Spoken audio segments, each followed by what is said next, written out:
فقد.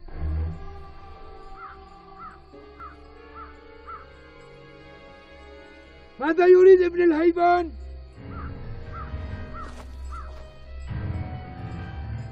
جاءنا من الشام فكان مباركا فينا، كنا نستسقي به المطر فنسقى. يا معشر يهود، يا بني قريضة والنضير وقينقاع، كيف رأيتم سيرتي فيكم مذ قدمت من الشام؟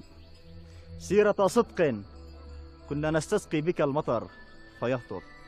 يا معشر يهود، لا يغرنكم أنني أتحدث بينكم، فقد نعيت إلي نفسي.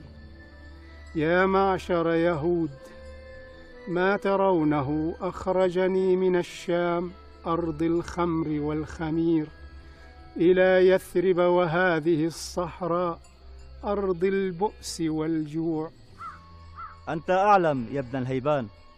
فاسمعوا وعوا، فإني إنما قدمت هذه البلدة أنتظر خروج نبي قد أضل زمانه، وهذه البلدة يثرب مهاجره، فكنت أرجو أن يبعث فأتبعه، وقد أضلكم زمانه، فلا تسبقن إليه يا معشر يهود.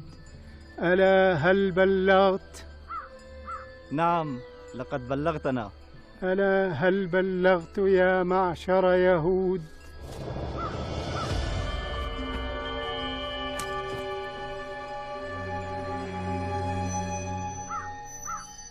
لا تنسوا وصية ابن الهيبان.